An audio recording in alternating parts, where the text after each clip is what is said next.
नमस्कार साथियों, एक बार फिर से आप सभी का बहुत बहुत स्वागत है लोधाई क्लासेस के बीए प्लेटफॉर्म पर। बीए थर्ड ईयर में पॉलिटिकल साइंस के अंतर्गत स्टेट पॉलिटिक्स इन इंडिया वाली सीरीज में अभी तक हमारे 5 लेक्चर हो चुके हैं और आज 6वें लेक्चर पर हम डिस्कस करने जा रहे हैं। और आज का 6वां लेक्चर है लेक्चर नंबर 6 है औपनिवेशिक प्रशासनिक इकाइयां। तो इस टॉपिक में हम समझने का प्रयास करेंगे कि ये कॉलोनियल यूनिट्स जो होती है, अर्थात की जो औपनिवेशिक प्रशासनिक इकाइयां होती हैं, ये एक्चुअल में क्या है, इनकी प्रासंगिकता क्या है। क्लियर है? जैसा कि आप टाइटल में देख भी पा रहे हैं कि संयुक्त राष्ट्र संघ है, विश्व बैंक है, विश्व स्वास्थ्य संगठन है, यूरोपीय संघ, अफ्रीकी संघ, नाटो, ये इन सब पर हम आज पूरे विस्तार से चर्चा करने वाले हैं। कंप्लीटली इस टॉपिक से आज का सेशन लेने के बाद में इस टॉपिक से संबंधित किसी प्रकार का डाउट आपके अंदर नहीं रहेगा। बस सेशन के एंड तक आप लोग कृपया करके बने रहें। तो ये टॉपिक एक ही बार में आपको पूरी तरह कवर हो जाएगा, कुछ भी रटने की आवश्यकता नहीं है। यदि आप नए छात्र हैं, पहली बार हमें अटेंड कर रहे हैं, तो मैं आपको बता दूं कि एक बार हमारी प्लेलिस्ट को जरूर विजिट कीजिएगा। वहां पर आपको आपकी आवश्यकता के सभी लेक्चर, जितने भी सब्जेक्ट है, वो सब देखने को मिल जाएंगे। सब सब्जेक्ट की लिस्ट है, लेक्चरों की नहीं, सब्जेक्ट की लिस्ट है। अलग अलग विषय है ये सभी। बीए फर्स्ट ईयर में लगभग 28 विषय है, सेकेंड ईयर में 22 सब्जेक्ट है, थर्ड ईयर में 21 सब्जेक्ट है। इन सभी सब्जेक्टों पर क्लासेस कुछ पर कंप्लीट हो चुकी है, कुछ पर चल रही है और कुछ सब्जेक्ट ऐसे भी है जिन पर क्लासेस आना अभी बाकी है, जल्दी आ जाएगी। तो एक बार ये यूट्यूब पर ही, इसी प्लेटफॉर्म पर हमारे द्वारा फ्री ऑफ कॉस्ट ये पढ़ाया जा रहा है। नोट्स के साथ में एक बार विजिट जरूर कीजिएगा प्लेलिस्ट को, जहां पर आपको आसानी से सभी देखने को मिल जाएंगे। और इस विषय की, ये आपको बताया था मैंने प्रारंभ में ही कि ये आपका पूरा सिलेबस है। इस सिलेबस के अकॉर्डिंग ही हम जो है क्लास को रन कर रहे हैं। फर्स्ट यूनिट आपकी कंप्लीट हो चुकी है, सेकंड यूनिट पर आज से हम डिस्कस करेंगे, ठीक है ना, औपनिवेशिक प्रशासनिक इकाइयां। तो सेकंड यूनिट का पहला टॉपिक है आज। क्लियर है? चलिए टॉपिक वाइज टॉपिक हम सभी सेशनों को लेते हैं, सभी विषय चाहे कोई सा भी हो। तो टेबल ऑफ कंटेंट की बात करें, मतलब कि आज के इस पूरे लेक्चर में, इस पूरे टॉपिक में हमें क्या क्या पढ़ना है, तो दोस्तों इन 5 बिंदुओं के माध्यम से हम आज का पूरा सेशन कवर करेंगे। सबसे पहले हम परिचय देखेंगे कि ये औपनिवेशिक प्रशासनिक इकाइयां क्या होती है। उसके बाद में हम औपनिवेशिक प्रशासन के बारे में पढ़ेंगे, ठीक है ना। औपनिवेशिक प्रशासनिक इकाइयां एक्चुअल में क्या होती है, औपनिवेशिक राज्य क्या होते हैं, या भारत के राज्यों में औपनिवेशिक प्रशासनिक इकाइयां क्या है और किस प्रकार से वो अपनी भूमिका अदा करती है। तो इन 5 बिंदुओं के माध्यम से हमारा आज का टॉपिक कंप्लीट होगा। तो आइए बढ़ते हैं फटाफट बिना टाइम गवाए। सबसे पहले बात करें हम परिचय की, तो पहले पूरी स्लाइड में ओपन कर दूं, उसके बाद में आपको मैं पूरे विस्तार से इसको एक्सप्लेन करता हूं, ताकि आप लोगों को कुछ भी रटने की जरूरत ना पड़े। दोस्तों मेरे हर एक लेक्चर में मेरी एक यही कंडीशन होती है कि आपको लेक्चर लेने के बाद में कुछ रटने की जरूरत ना पड़े, है ना। तो इसीलिए थोड़ा सा मैं आपसे एक्स्ट्रा टाइम जरूर लेता हूं सेशन में। मेरे सेशन आधे घंटे की जगह थोड़े से आगे बढ़ जाते हैं, लेकिन उसमें मेरा पूरा प्रयास यही रहता है कि मैं आपको इतना बर्डन ना डालूं आपके ऊपर कि आपको ये लेक्चर लेने के बाद भी याद करने की जरूरत पड़े या रटने की जरूरत पड़े। सेशन में ही आपको सब कुछ याद हो जाएगा, ये मेरी गारंटी है। सब कुछ याद होगा, सब कुछ समझ, बस एक बार अगर अच्छे से आप समझ लिए तो आपको कुछ भी रटने की जरूरत नहीं पड़ेगी। तो आइए शुरू करते हैं। दोस्तों सबसे पहले अगर हम बात करें कि ये औपनिवेशिक प्रशासनिक इकाइयां क्या होती है, तो पहले तो आप जो इकाइयों की हम बात कर रहे हैं, ये इकाइयां जो है हमारे कंटेंट में, ठीक है, इनको हम इंग्लिश में क्या बोलते हैं, यूनिट, ठीक है ना। तो ये यूनिट, जिन यूनिट्स की हम बात कर रहे हैं, औपनिवेशिक प्रशासनिक इकाइयां। तो ये औपनिवेशिक का मतलब क्या होता है, पहले हम इसको समझेंगे। अगर हम औपनिवेशिक को आसानी से समझ लिए तो जो यूनिट की हम बात कर रहे हैं, जिन इकाइयों की हम चर्चा कर रहे हैं, उन्हें आसानी से समझा जा सकता है। तो आइए स्लाइड के माध्यम से 1 बाय 1 करके इसको समझते हुए आगे बढ़े, ताकि कोई भी चीज या कोई भी डाउट आपके मस्तिष्क में शेष ना रहे। औपनिवेशिक प्रशासनिक इकाइयां जो होती है, ये अंतरराष्ट्रीय स्तर पर, कहां पर, अंतरराष्ट्रीय स्तर पर सहयोग और विकास को बढ़ावा देने के उद्देश्य से स्थापित की जाती है। ध्यान से सुनिएगा क्या कहा यहां पर।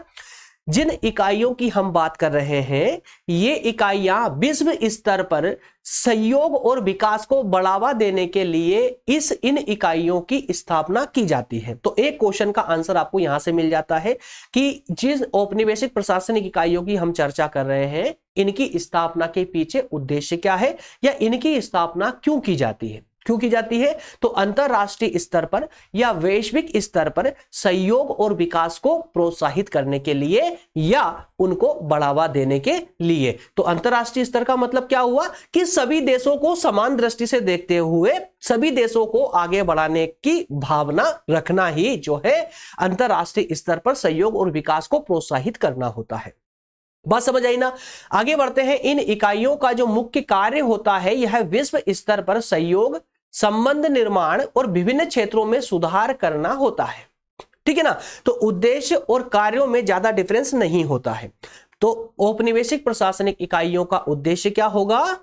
अंतरराष्ट्रीय स्तर पर या वैश्विक स्तर पर या विश्व स्तर पर सहयोग और विकास को बढ़ावा देना, या बढ़ावा देने के उद्देश्य से ही इनको स्थापित किया गया है। इनके मुख्य कार्य की बात करें तो एक दूसरे देशों को सहयोग देना, एक दूसरे देशों के संबंधों को प्रगाढ़ करना, एक व्यवस्थित या स्थायित्व प्रदान करना उन संबंधों को। इसके अलावा विभिन्न क्षेत्रों में एक दूसरे देशों को विभिन्न अलग अलग क्षेत्रों में सुधार करने की प्रेरणा देना या उनको सहयोग प्रदान करना, ये इसका प्रमुख कार्य होता है। इसका अर्थात कि इन इकाइयों का, ठीक है ना, इन इकाइयों के माध्यम से दुनिया भर में सामाजिक, आर्थिक और सांगठनिक मुद्दों का समाधान और विकास कार्य किए जाते हैं और विभिन्न देशों के बीच में सहयोग को बढ़ावा दिया जाता है। तो सिंपल सी कहानी अगर हम अगर एक दो लाइन में कहें ना तो इस आसानी से ये कह सकते हैं कि औपनिवेशिक प्रशासनिक इकाइयों की स्थापना विश्व स्तर पर सहयोग और विकास को बढ़ावा देने के लिए की जाती है। इसके अलावा अगर हम इसके कार्यों की बात करें या फिर कहें कि इसके जो उद्देश्य है, मुख्य उद्देश्य जो हो सकते हैं,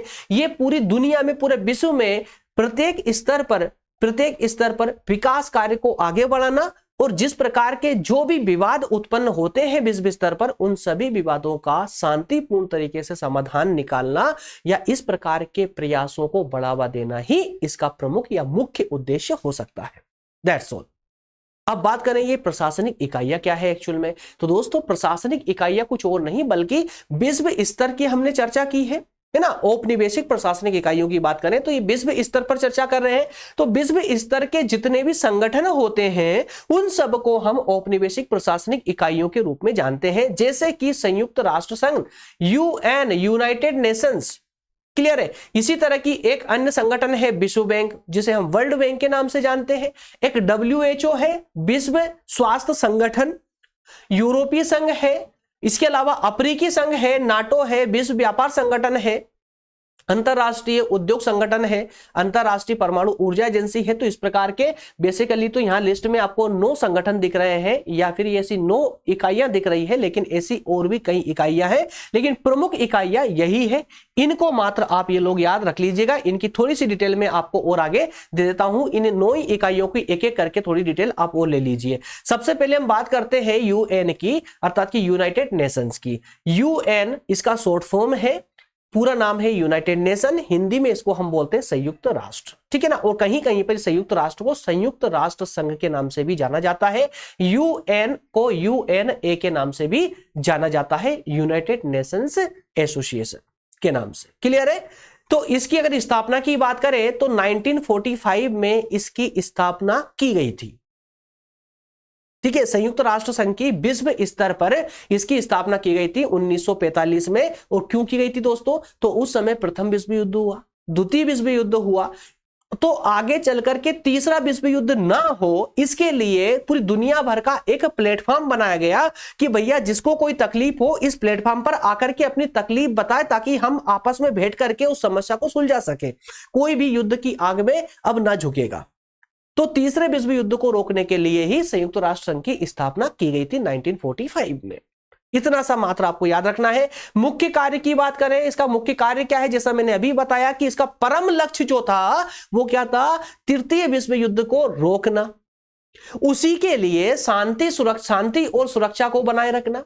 भाई पूरी दुनिया में शांति बनी रहे, सुरक्षा का जो है सबको सुरक्षा की गारंटी मिले, कोई किसी पर आक्रमण ना करे, मानव अधिकारों की रक्षा हो सके। इसके अलावा विकास को भी पूरी दुनिया भर के सभी राष्ट्रों के विकास को प्रोत्साहित किया जा सके और अंतरराष्ट्रीय स्तर पर सहयोग प्रदान किया जा सके, ये इसके मुख्य कार्य थे। तो इसी तरह से आप लोगों को रटना नहीं, जैसा मैं लिख के लाया हूं ना, इसको लिखने वाले को रटना नहीं है, सिर्फ समझना है आपको। समझ लिए, समझ जाइए, काम हो जाएगा। अगले संस्था की, अगर अगले संगठन की बात करें तो वो थी वर्ल्ड बैंक। वर्ल्ड बैंक सबसे प्रमुख यूएनए ही है, याद रखिएगा, यूएन सबसे प्रमुख है, बाकी सब इसके अंडर में आ जाएंगे। हालांकि विश्व बैंक इसकी अलग संस्था है, लेकिन है इसी की, ठीक है ना। ये प्रत्यक्ष जो है ये एक सेपरेट रूप से काम करती है। विश्व बैंक जिसे हम वर्ल्ड बैंक के नाम से जानते हैं, इसकी स्थापना 1944 में हुई थी। कब हुई थी? 1944 में हुई थी। तो ये सभी एक ही चेन है, एक ही चेन है। विश्व बैंक नामक यूनिट में से जैसे होता है ना कि एक पूरी कंपनी होती है, कंपनी में अलग अलग डिपार्टमेंट होते हैं, उसी तरह से ये अलग अलग डिपार्टमेंट है यूएन के। यूएन जो प्रमुख संस्था है उसका फॉर्मेशन बाद में हुआ, वर्ल्ड बैंक का फॉर्मेशन पहले ही हो चुका था। कब? 1944 में। याद रखिएगा 1944 में। इसका कार्य क्या था भाई? विश्व बैंक है यार, पूरी दुनिया की बैंक है, तो दुनिया के जो भी राष्ट्र है जिनको, जो पिछड़े हुए हैं, उनको आर्थिक सहायता देकर के उनकी स्थिति में सुधार लाना है, ठीक है ना, गरीबी को मिटाना, उनकी स्थिति में सुधार लाना, इसका प्रमुख कार्य था। किसका? विश्व बैंक का। अगली यूनिट पर चलते हैं। अगली यूनिट का नाम है वर्ल्ड हेल्थ ऑर्गेनाइजेशन, जिसे हम WHO के नाम से जानते हैं और WHO के नाम से ज्यादा प्रसिद्ध भी है। क्या बोलते हैं? वर्ल्ड हेल्थ ऑर्गेनाइजेशन, विश्व स्वास्थ्य संगठन। क्या बोलते हैं हिंदी में? विश्व स्वास्थ्य संगठन। दोनों ही नाम आपको याद होना चाहिए, हिंदी और इंग्लिश दोनों ही फॉर्मेट में नाम याद होना चाहिए। इसकी स्थापना हुई थी 1948 में। कब हुई थी दोस्त? 1948 में, 1948 में हुई थी।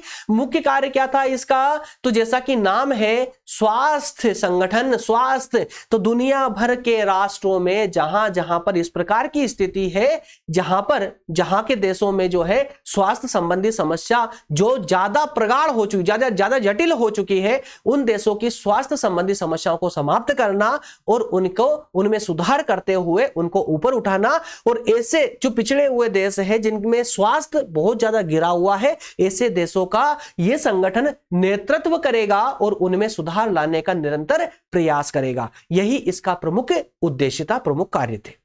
क्लियर? नेक्स्ट ऑर्गेनाइजेशन है EU।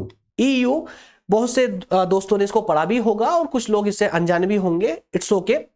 इसको बोलते हैं यूरोपियन यूनियन। क्या बोलते हैं दोस्तों? European union. तो आपने वर्ल्ड मैप तो देखा होगा, विश्व मानचित्र तो आपने देखा होगा, उसमें जो पूरा यूरोप महाद्वीप है, जिसे हम पूरे यूरोप में काउंट करते हैं, उसमें कई देश हैं। उनमें से जहां तक मेरा अगर फैक्ट वाला या कहें कि अगर मेरा नॉलेज सही है, तो आई थिंक कि 27 राष्ट्र है इस ग्रुप में, 27 देश इसमें है। तो ऐसा समझिए कि वो तो आप गूगल करोगे ना, 2 मिनट में आपके सामने रिजल्ट रख देगा। आई थिंक 27 देश इसमें हैं, इस ग्रुप में। तो इस ये जो ग्रुप बनाया गया था, इस ग्रुप में पूरी दुनिया के राष्ट्र नहीं थे, बल्कि सिर्फ यूरोप महाद्वीप पर जितने देश हैं उन्हीं देशों के मिलकर के एक ग्रुप इन्होंने बनाया। कब बनाया था? 1951 में बनाया था। मैं थोड़ा सा आपकी कंफ्यूजन दूर करूंगा। अगर आप गूगल करोगे ना, तो यहां पर आपको कहीं कहीं पर जो है 1993 दिखाई देगा, कहीं पर 1994 दिखाई देगा इसकी स्थापना का। लेकिन ध्यान से सुनिएगा, यूरोपियन यूनियन में जब ये यूनियन बनी थी, जब ग्रुप बनने लगा था, तो इसका फॉर्मेशन सबसे पहले जो हुआ था ना, वो 1951 में हुआ था, 1951 में हुआ था। लेकिन उस समय तो कंप्लीटली ये 27 देश नहीं थे, है ना। जब 27 देश कंप्लीट हुए, उसके बाद में इस को जो है ये 27 देश कंप्लीट होते होते आई थिंक कि 1993 का समय आ चुका था। लेकिन इसका प्रारंभिक रूप से जो फॉर्मेशन हुआ था, स्थापना हुई थी, वो 1951 में हुई थी। क्लियर है? मुख्य कार्य क्या था? तो यूरोप के जितने राष्ट्र थे, जो जितने भी देश इसमें शामिल हुए थे, उन सभी देशों के विकास, शांति और आर्थिक रूप से इनको उभारना, इनका विकास करना, इसका मुख्य कार्य था। क्लियर? इसी प्रकार की एक अन्य संस्था थी, इसी प्रकार की यूरोपीय संघ की तरह ही एक अफ्रीकी संघ की भी संस्था थी, अफ्रीकी संघ की, जहां पर अफ्रीका महाद्वीप विश्व मानचित्र में जो अफ्रीका महाद्वीप है आपका, उस अफ्रीका महाद्वीप को के जितने राष्ट्र थे, उनमें से 32 राष्ट्रों की ये जो है ये ग्रुप बना था, ये संस्था बनी थी। ठीक है, जिसको अफ्रीकी संघ के रूप से जानते हैं। इसके फॉर्मेशन कब हुआ था? इसका फॉर्मेशन 2002 में हुआ था। इसका मुख्य कार्य क्या है? अफ्रीकी देशों के बीच में सहयोग, एकता और विकास को प्रोत्साहित करना। लगभग सबका कार्य एक जैसा ही है, ठीक है ना। कितने राष्ट्र इसमें? 32 राष्ट्र। कितने दोस्तों? 32 राष्ट्र, ठीक है ना। 32 राष्ट्र इस अफ्रीकी संघ में शामिल है। क्लियर? चलिए आगे बढ़ते हैं, अगले यूनिट पर बात करते हैं। नेक्स्ट यूनिट है नाटो। नाटो को तो आप सभी जानते हैं, पढ़ा भी होगा लगभग। अमेरिका का एक संगठन है ये, ठीक है ना। अमेरिका का एक संगठन है, बेसिकली अमेरिका ने ही बनाया था, ठीक है। इसका नाटो का फुल फॉर्म है नॉर्थ अटलांटिक ट्रीटी ऑर्गेनाइजेशन। जो एक्चुअल में ये एक संधि है, संधि करने वाले राष्ट्रों का एक संगठन है, एक समूह है। फॉर्मेशन कब हुआ था? 1949 में हुआ था। कार्य क्या थे कि जितने भी देश इसमें शामिल थे, उन सभी देशों को सुरक्षा प्रदान करना इसका प्रमुख उद्देश्य था। और जो देश इसमें शामिल थे उनको सभी को सुरक्षा प्रदान करना अन्य देशों से, और आपस में जो देश शामिल थे उनमें आपस में सहयोग की भावना डेवलप करना, यह प्रमुख कार्य था। इसके अलावा एक WTO नाम आपने बिल्कुल सुना होगा, जिसे हम विश्व व्यापार संगठन के नाम से जानते हैं, विश्व व्यापार संगठन या फिर वर्ल्ड ट्रेड ऑर्गेनाइजेशन WTO के नाम से जानते हैं। इसका फॉर्मेशन 1995 में हुआ था, 1995 में इसका संगठन हुआ था। क्यों हुआ था भाई? हर एक संगठन के नाम में ही उसका अर्थ छुपा हुआ है ना। ट्रेड और वर्ल्ड ट्रेड ऑर्गेनाइजेशन, विश्व स्तर पर ट्रेड अर्थात कि व्यापार को बढ़ावा देने के लिए, ठीक है ना, व्यापार को बढ़ावा देने के लिए इस ऑर्गेनाइजेशन की स्थापना की गई थी 1995 में। मुख्य कार्य विश्व भर में व्यापार को सुधारने, उस व्यापार संरक्षण करने, प्रमोट करने के लिए व्यापक निर्देशिकाओं को स्थापित करना ही इसका परम लक्ष्य था या मुख्य उद्देश्य था। क्या यहां तक का क्लियर हो पा रहा है ना आप लोगों को? तो इसके दो संगठन और बचे हैं, इनको भी एक बार देख लीजिए। एक अंतरराष्ट्रीय मुद्रा कोष है जिसे हम IMF के नाम से जानते हैं, IMF, ठीक है ना। International monetary fund, international monetary fund, अंतरराष्ट्रीय मुद्रा कोष, कब स्थापना की गई थी इसकी? 1944 में, 1944 में। काम क्या था? अंतरराष्ट्रीय मौद्रिक और वित्तीय सहायता प्रदान करना, ठीक है ना, अंतरराष्ट्रीय स्तर पर मौद्रिक और वित्तीय सहायता प्रदान करना, कर्ज देना। वर्ल्ड बैंक भी यही कार्य करती थी हालांकि, लेकिन इसके कार्य कुछ अलग है। जब विस्तार से पढ़ोगे तब इसके और विश्व बैंक में डिफरेंस समझ आएगा आप लोगों को। एक अन्य संस्था का नाम है अंतरराष्ट्रीय परमाणु ऊर्जा एजेंसी, अंतरराष्ट्रीय परमाणु ऊर्जा agency, international atomic energy agency. स्थापना कब की गई? 1957 में की गई थी। कार्य क्या था? परमाणु ऊर्जा के शांतिपूर्ण उपयोग की निगरानी करना और सुरक्षा प्रमाणित करना, ठीक है ना। जो भी परमाणु हथियारों का निर्माण करता था, परमाणु एनर्जी से कुछ भी है ना निर्माण करते थे ये लोग पूरी दुनिया में कहीं पर भी, तो उसकी निगरानी करना कि कौन किस प्रकार से परमाणु का इस्तेमाल कर रहा है, इससे किसी को संकट तो नहीं होगा, किसी को खतरा तो नहीं होगा, इस प्रकार की जो है सुरक्षा को सुनिश्चित करना, विश्व स्तर पर सुरक्षा को सुनिश्चित करना, ये इसका प्रमुख कार्य था। तो ये 9 संस्थाएं या 9 इकाइयां, औपनिवेशिक इकाइयां थी, औपनिवेशिक प्रशासनिक इकाइयां हैं ये 9। इसके अलावा अब हम एक्चुअल पार्ट पर आते हैं। अब हम थोड़ी सी बात करें कि ये औपनिवेशिक जो प्रशासन होता है ये एक्चुअल में होता क्या है। तो औपनिवेशिक प्रशासन दोस्तों कहीं ना कहीं आपने पढ़ा तो 100% होगा। अंग्रेजों ने 200 साल से भी ज्यादा हमारे देश पर राज किया, तो उनके लिए भारत क्या था? अरे हमारे लिए तो एक ब्रिटिश कंपनी थी जिसने भारत पर अधिकार किया, है ना। लेकिन अगर अंग्रेजों के हम इंग्लैंड की बात करें तो इंग्लैंड के लिए भारत क्या था? तो इंग्लैंड के लिए भारत क्या था? उपनिवेश था। क्या था? उपनिवेश था। तो जब भारत अगर उपनिवेश था तो यहां पर राज करने वाली सरकार कौन सी थी? तो औपनिवेशिक सरकार थी। और चूंकि कौन सी? ब्रिटिश सरकार थी, औपनिवेशिक सरकार, क्योंकि भारत उपनिवेश था। भारत उनके बाप दादाओं की जागीर तो थी नहीं, ठीक है ना। उनने क्या किया? जबरदस्ती कब्जा किया, जबरदस्ती ही मान सकते हैं, क्योंकि हमारे उस समय में जो पूरा राष्ट्र था वो छोटे छोटे टुकड़ों में बटा हुआ था, छोटे छोटे राज्यों में बटा हुआ था, और हर एक छोटे छोटे राज्य के अलग अलग राजा, कोई सुल्तान, कोई शासक, कोई अलग अलग हुआ करते थे, और उनमें इतनी क्षमता नहीं थी कि वो किसी बड़ी शक्ति का सामना कर सके, और इवन यहां तक कि वो आपसी जो राज्य थे वो आपस में लड़ते मिलते थे। तो इस चीज का फायदा किन्होंने उठाया? अंग्रेजों ने उठाया, और अंग्रेजों ने इस बात का फायदा उठा करके भारत पर अधिकार किया, भारत को अपना उपनिवेश बना लिया। बात समझ आ रही ना। तो ब्रिटेन के लिए भारत क्या था? एक कॉलोनी थी, कॉलोनी जिसे हम हिंदी में उपनिवेश कहते हैं।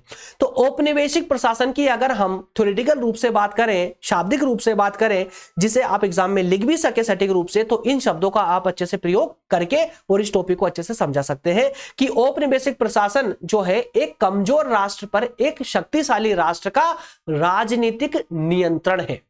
क्या कहा गया है? एक कमजोर राष्ट्र पर एक शक्तिशाली राष्ट्र का क्या है? राजनीतिक नियंत्रण है। जिसकी लाठी उसकी भेष, ठीक है ना। तो जिसकी लाठी उसकी भेष, हकीकत में यही औपनिवेशिक प्रशासन है। इसका मतलब होता है कि कमजोर राष्ट्र पर राजनीतिक रूप से प्रभुत्व स्थापित कर लेना। मजबूत राष्ट्र उसका आर्थिक रूप से शोषण करता है। जो मजबूत राष्ट्र होता है, जो शक्तिशाली राष्ट्र होता है, जो कमजोर राष्ट्र पर अधिकार करता है, उस कमजोर राष्ट्र का अच्छे से आर्थिक रूप से खूब अच्छे से शोषण करता है, कहीं का नहीं छोड़ता, पूरी तरह से शोषित कर लेता है। है ना। उपनिवेशवाद को कभी कभी साम्राज्यवाद के नाम से भी जाना, कभी कभी, ऑलवेज नहीं, कभी कभी साम्राज्यवाद भी इसको कह दिया जाता है। किसी एक भौगोलिक क्षेत्र के लोगों के द्वारा किसी दूसरे भौगोलिक क्षेत्र के उपनिवेश स्थापित करना और यह मान्यता रखना कि यह एक अच्छा काम है। अब यार देखिए, हमारे लिए बुरा काम था कि अंग्रेजों ने हम पर आकर अधिकार किया, लेकिन अंग्रेजों के लिए तो अच्छा काम था ना। वो लोग यही बोलते थे कि उपनिवेश बनाना एक बहुत भलाई का काम है, कि हम उस क्षेत्र के लोगों को एक सभ्यता के अंदर जीना सिखाते हैं, उनको बर्बरता से बाहर निकाल करके उन्हें एक सभ्य जीवन जीने के लायक बनाते हैं। इनका ये तथ्य था, ये तर्क था अंग्रेजों का। जबकि हालांकि वो गलत था, वो अपने लालच में, अपने अर्थ में, अपने मतलब से ये बात कहते थे, वो एक अलग बात है। तो ये मान्यता रखना, ये मान्यता रखते एक दूसरे भौगोलिक क्षेत्र, मतलब कि एक ब्रिटेन एक अलग भौगोलिक क्षेत्र हो गया, भारत एक अलग भौगोलिक क्षेत्र हो गया। तो ब्रिटेन के लोग, एक दूसरे भौगोलिक क्षेत्र के लोग भारत पर या दूसरे भौगोलिक क्षेत्र पर आकर के राजनीतिक रूप से अधिकार कर लेना और ये दर्शाना, ये तर्क देना कि हम बहुत अच्छा काम कर रहे हैं, यही उपनिवेशवाद कहलाता है। कुछ उपनिवेशी ये भी सोचते थे कि स्थानीय लोगों को ईसाई बना करके उन्हें सभ्यता का दर्शन कराकर वे उनकी सहायता कर रहे हैं। इस प्रकार के घृणित तथ्य भी अंग्रेजों के द्वारा दिए जाते थे। बात समझ आई? तो औपनिवेशिक प्रशासन क्या होता है?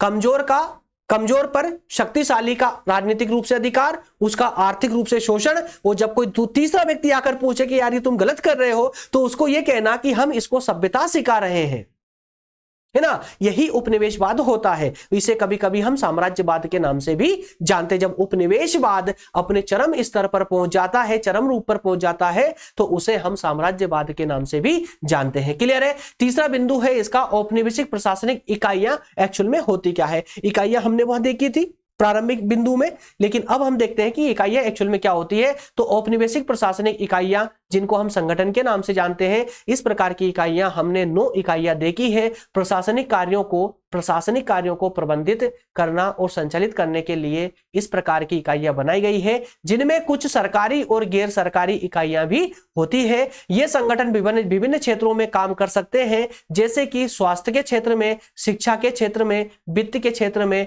कृषि, यातायात और अन्य सभी क्षेत्रों में अलग अलग इकाइयां, इन क्षेत्रों से संबंधित अलग अलग इकाइयां बनाई जा सकती है, जो एक अलग अलग क्षेत्रों में काम करे, जैसे कि हमने पिछली 9 इकाइयों को देखा था। तो ये इकाइयां सामान्य रूप से अगर देखा जाए तो सरकारी मंत्रालय, विभाग, निगम या अन्य सरकारी अधिकृत संगठनों के रूप में काम करती है, और इनका मुख्य काम जो क्षेत्र है वो संबंधित सरकारी नीतियों को लागू करना, संचालन करना और प्रबंधित करना इनका मुख्य कार्य होता है, ताकि समाज को बेहतर सेवाएं दी जा सके।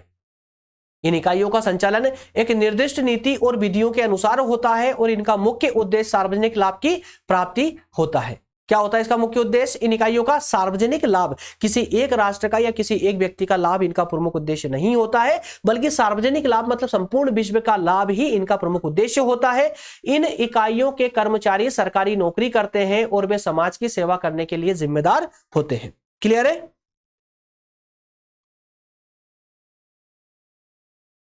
ओके फ्रेंड्स, चलिए आगे बढ़ते हैं।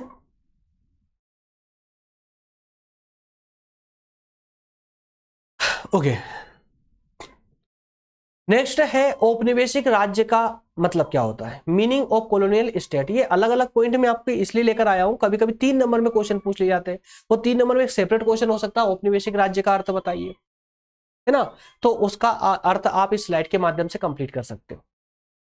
ब्रिटेन में भारत की सर्वोच्च सत्ता हासिल की, ध्यान से सुनते चलिएगा, कुछ भी डिफिकल्ट नहीं है, आसान से जो मैंने अभी तक कहानी सुनाई आपको वही कहानी यहां पर लिखी हुई है, आप पढ़ेंगे आसानी से समझ आएगा। देखिए, ब्रिटेन ने मतलब जैसे ही अंग्रेजों ने, क्योंकि आपको पता है ना ब्रिटेन और इंग्लैंड एक ही होता है, एक ही है, ठीक है ना, तो कंफ्यूज मत होइए, कभी इंग्लैंड बोल रहा हूं, कभी ईस्ट इंडिया कंपनी, कभी अंग्रेज, कभी ब्रिटेन, तो कंफ्यूज होने की जरूरत नहीं है। ब्रिटेन ने भारत की सर्वोच्च सत्ता हासिल की तो शाही औपनिवेशिक संबंध शुरू हुए। कहने का अर्थ यह है कि जैसे ही ब्रिटेन की ईस्ट इंडिया कंपनी ने भारत पर राजनीतिक रूप से अधिकार किया, वैसे ही भारत के साथ उसके औपनिवेशिक संबंध शुरू हो गए। स्थानीय भारतीय शासकों की जो अपनी अक्षमता थी, उस अक्षमता के कारण भारत में ब्रिटिश शासन की स्थापना हुई। औपनिवेशिक राज्यों ने राजनीतिक अधिकार प्राप्त किया, जो औपनिवेशिक नीति के निर्माण की पूर्व शर्त थी। कि अंग्रेजों के लिए पहले जरूरी था कि वो भारत पर राजनीतिक रूप से पहले अधिकार करे, उसके बाद ही वह अपनी नीतियों को लागू कर सकते थे भारत में। ऐसा तो नहीं था ना कि अधिकार ना हो तो भारत पर वो और अपनी नीतियों को लागू कर दे, संभव नहीं था। तो पहले नीतियों को लागू करने के लिए पहले जरूरी था कि भारत पर उनका राजनीतिक रूप से अधिकार हो। यह जानना बहुत महत्वपूर्ण है कि जनता पर शासन कैसे वैध बनाया गया। क्या कहा जा रहा है? जनता पर शासन कैसे वैध बनाया गया। जनता भारत की थी, सरकार ब्रिटेन की थी, और ब्रिटेन की भी कोई सरकार नहीं बल्कि एक छोटी सी व्यापारिक कंपनी थी। उस कंपनी ने भारत की जनता पर अधिकार किया, राज किया। इसको वैध कैसे बनाया? तो 18वीं शताब्दी के पूर्वार्ध में मुगल साम्राज्य का पतन हुआ। ये कहानी आप लोगों ने मध्यकालीन इतिहास में भी पढ़ी होगी, और ये कहानी आपने आधुनिक भारत के इतिहास में भी पढ़ी होगी कि 18वीं शताब्दी जैसे जैसे शुरू होने लगी थी, 18वीं शताब्दी जैसे जैसे शुरू होने लगी थी, मुगल साम्राज्य का पतन होने लगा। मुगल साम्राज्य के पतन होने के समय में ही, होने के साथ साथ ही भारत में कई छोटे छोटे राज्य उभर कर आने लगे थे, जैसे बंगाल, हैदराबाद, अवध, पंजाब और मराठा राज्यों का उदय होने लगा, जिससे राजनीतिक शून्यता को भर दिया। मतलब ये कि मुगल साम्राज्य का तो पतन हो रहा था, अंग्रेजों के सामने ज्यादा कोई बड़ी चुनौतियां नहीं थी, लेकिन जैसे ही छोटे छोटे राज्यों का उदय हुआ, अंग्रेजों के सामने फिर से छोटी छोटी दीवारें फिर से आकर खड़ी हो गई। उनको भारत पर अधिकार करने से कुछ समय के लिए इन्हें रोका, लेकिन क्षेत्रीय शक्तियां राजनीतिक स्थिरता नहीं बना सकी। कहने का अर्थ यह है कि जो छोटे छोटे राज्य थे जैसे बंगाल, हैदराबाद, अवध, पंजाब वगैरह, ये क्या करे, इतने शक्तिशाली नहीं थे, या ये आपस में मिलकर काम नहीं कर पाए जिससे ये अंग्रेजों ईस्ट इंडिया कंपनी का सामना कर सके। इतने शक्तिशाली नहीं बन पाए। क्यों? क्योंकि इन्होंने अलग अलग लड़ाई की, आपस में साथ में एकजुट होकर के मिलकर इन्होंने अंग्रेजों के खिलाफ लड़ाई नहीं की। इसीलिए ये राजनीतिक रूप से स्थिर नहीं रह पाए, जिससे ईस्ट इंडिया कंपनी को भारत में क्षेत्र साम्राज्य बनाने का अवसर मिल गया। अब भारत पर औपनिवेशिक शासन के लिए संस्थाओं और कानूनों का एक ढांचा ही मात्र चाहिए था। तो अब वो कंपनी धीरे धीरे ब्रिटेन से परमिशन ले लेकर के, और अब उन्होंने जो है कई प्रकार के विभिन्न अलग अलग एक्ट पारित किए, और पारित करके एक राजनीति का पूरा एक प्रशासनिक ढांचा तैयार कर लिया। उसी प्रशासनिक ढांचे के अंदर संस्थाओं का भी समावेश हुआ, उसी के अंदर कानून का भी समावेश हुआ। विभिन्न प्रकार के कानून बना लिए गए, जिससे पूरे भारत को संचालित किया जाने लगा। तो इस प्रकार से अधिकार करना ही औपनिवेशिक राज्य कहलाता है। ठीक है, चलिए अगला नेक्स्ट और लास्ट पॉइंट है आपका कि भारत में राज्यों में जो औपनिवेशिक इकाइयां हैं उनकी जरा बात कर लें। अभी तक हमने कौन सी प्रशासनिक इकाइयों की बात की थी? अंतरराष्ट्रीय प्रशासनिक इकाइयों की। और अब हम चर्चा करने जा रहे हैं भारत के राज्यों में जो प्रशासनिक इकाइयां हैं, उपनिवेशिक प्रशासनिक इकाइयां हैं उनकी। तो भारत के राज्यों में भी कुछ प्रशासनिक इकाइयां हैं, कुछ औपनिवेशिक प्रशासनिक इकाइयां। जैसे कि भारत में राज्यों में औपनिवेशिक प्रशासनिक इकाइयां वह सरकारी या गैर सरकारी संगठन है जो राज्य सरकारों के द्वारा स्थापित किए जाते हैं। किसके द्वारा स्थापित किए जाते हैं दोस्तों? राज्य सरकारों के द्वारा। तो राज्यों में औपनिवेशिक प्रशासनिक इकाइयों की स्थापना किसके द्वारा की जाती है? राज्य सरकार के द्वारा की जाती है। इनका काम क्या होता है? तो राज्य सरकार की जो नीतियां होती है, जो कानून होते हैं, उनको संचालित करना, उनकी देखरेख करना, ताकि समाज को राज्य सरकार के द्वारा बेहतर सेवाएं प्रदान की जा सके। ऐसी ही कुछ प्रशासनिक इकाइयों का नाम है, जैसे राज्य सरकार के जितने भी मंत्रालय हैं वो सभी मंत्रालय राज्यों की औपनिवेशिक प्रशासनिक इकाइयां कहलाती हैं। इसी प्रकार से निगम और उपनिगम जो होते हैं वह भी इन्हीं इकाइयों में आते हैं। संचालनालय या न्यायिक प्रशासनिक इकाइयां पुलिस विभाग, शिक्षा विभाग, स्वास्थ्य विभाग, कृषि और किसान कल्याण विभाग, सामाजिक कल्याण विभाग, उसी प्रकार से विज्ञान और प्रौद्योगिकी विभाग, ये सब के सब राज्यों की प्रशासनिक इकाइयां हैं। अब इनको देखने के बाद तो आप बोलोगे कि सर इसमें छूटा ही क्या है? सारे डिपार्टमेंट का तो आपने नाम बता दिया। तो एग्जैक्टली जितने भी सरकारी डिपार्टमेंट है वो सबके सब आपकी औपनिवेशिक प्रशासनिक इकाइयां हैं आपके राज्य के अंतर्गत। क्लियर है ना? तो इस प्रकार से हमारा सेशन आज का होता है कंप्लीट। ये पांचों बिंदुओं के माध्यम से मैं पूरी उम्मीद करता हूं पांचों ही बिंदु आपको बेहतर तरीके से समझ आए होंगे। और अब दोस्तों इसको कंठस्थ कैसे करना है, देखिए मैंने क्या बोला था, आपसे प्रॉमिस किया था कि रटना नहीं पड़ेगा कुछ भी आपको, और मैं फिर से बोल रहा हूं रटना कुछ भी नहीं है। आपने इसको पूरी, मैं जानता हूं आपको हो सकता है महसूस हो रहा कि यार याद कुछ नहीं हुआ, डोंट वरी, याद आपको सब कुछ हुआ है, ये मैं प्रूव करके दिखाऊंगा। अब क्या करना है आपको, सेशन कंप्लीट हो चुका है, अभी के अभी डिस्क्रिप्शन में जाइए और इस पीडीएफ को, इसके नोट्स को डाउनलोड कीजिए, अभी के अभी डाउनलोड करना है आपको नोट्स को, ठीक है ना। इसमें नोट्स ये पीपीटी वाला नहीं है, मेरा एक पूरा एक और डिटेल में बनाया गया नोट्स है, जिसे आप अभी डिस्क्रिप्शन में जाकर डाउनलोड करोगे, डाउनलोड करके तुरंत अभी रिवीजन लगाओगे, और जैसे ही आप इसका रिवीजन लगा लोगे, मैं गारंटी से बोल रहा हूं पूरा टॉपिक 100% क्लियर जो है क्लियर क्रिस्टल हो चुका होगा, पूरी तरह से क्लियर हो चुका होगा, कोई भी डाउट आपको नहीं बचेगा, ठीक है ना। यार देखिए आप करते तो सब कुछ हो, लेक्चर देखते हो है ना, और एक साथ 4-4 5-5 लेक्चर देख लेते हो, अरे और फिर क्या होता है बाद में कंफ्यूजन या फिर भूल जाते, ऐसा नहीं करना आपको। लेक्चर देख लिया ना, उसका पीडीएफ से उसकी नोट्स का डाउनलोड करना करके उसको रिवीजन लगाना एंड टू एंड, ताकि आपका एक टॉपिक कवर हो जाए। उसके बाद में कम से कम आधे या 1 घंटे का गैप लेने के बाद में फिर दूसरा टॉपिक स्टार्ट करना है, ताकि आपके टॉपिकों के बीच में सेपरेशन बना रहे। चलिए इसके बाद में दोस्तों कल वाले सेशन में हम डिस्कस करेंगे राज्यों का पुनर्गठन, ठीक है ना, क्योंकि राज्यों का पुनर्गठन किस प्रकार से हुआ था, राज्यों के पुनर्गठन के मुद्दे क्या थे और उसका दृष्टिकोण क्या था। क्लियर है। चलिए मिलते हैं नेक्स्ट सेशन में, मिलते हैं अगले सेशन में।